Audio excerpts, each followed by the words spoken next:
Nima bo'ldi, dadasi? Nima bo'lardi, xotin? O'g'limiz Qur'oni Karimni devordan olib, o'rniga surat osmoqchi. Qani, menga berchi.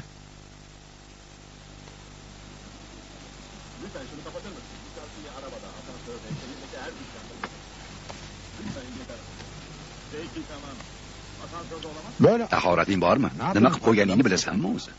Yahu ne oluyor? Nima qilman? Jimboz, noxushlikka yo'liqishing mumkin, ichida nima borligini bilasanmi o'zi? Ha? Nima bo'lardi, Qur'on bo'lsa kerak. Albatta Qur'on.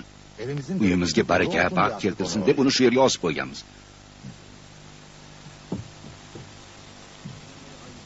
Unga qo'l tekkizganingni ikkinchi ko'rmay. Mayli kuya dada, lekin hech kim uni o'qimasa bu yerda turishini nima keragi bor? Nega endi o'qimas ekan? Ana u kuni buvayning yilida qorilarni olib kelib, xatm qildirdik. Qur'onni yana qancha foydalari borligini sen bilmaysan.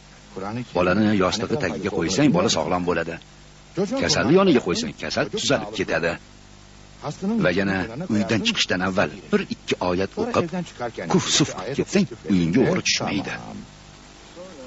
Kuf-suf qilgandan ko'ra eshikka kattaroq qulf osish kerak. O'g'lim bo'ldi, qizig'ircha e'tiqoding qolmabdi. Universitetda senga nimalarni o'rgatishyapti o'zi? Nima, dam solishni o'rgatishmi bo'lmasa? Bas qil. Endi unga qo'l tekkizganingni ko'rmay. Qasamki, biz o'g'it nasihat olib o'ylasinlar deya so'zni, Qur'onni ketma-ket tizib nozil qildik. Ana shunaqa domla, Qur'on haqida bilganlarim shular xolos. Quloq sol Kamol. Qur'onni tushunish va u bilan birga yashash ulug' bir ne'matdir. Bu inson umrini yuksaltiradigan, muborak qiladigan va poklaydigan ne'mat. Ammo qaysi Qur'on?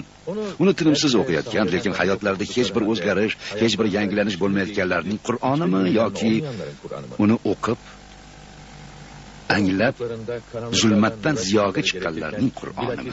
Gap mana shunda. Tushunishimcha, siz Qur'on inson hayotiga ta'sir qilish kerak deyapsiz. Uning ma'nosiga tushunmagan odamlardan norozisiz, shundaymi? Men o'qish bilan o'qish, bilish bilan amal qilish haqida gapiryapman. Kamol, bilasanmi, bu kitobning 70 ga yaqin surasining nomi inson va jamiyatga bog'liq masalalardan olingan. Qur'on faqat ma'rakalarda, yig'ilishlarda, mozorlarda, xudoylarda o'qilish uchun nozil bo'lgani yo'q. U o'liklar uchun emas, tiriklar uchun tushirilgan. Biz kitobni, Qur'onni ular ixtilofga tushgan narsani izohlab tushuntirishingiz va iymon keltirgan bir qavmga hidoyat va rahmat bo'lishidan tashqari boshqa maqsadda nozil qilmadik.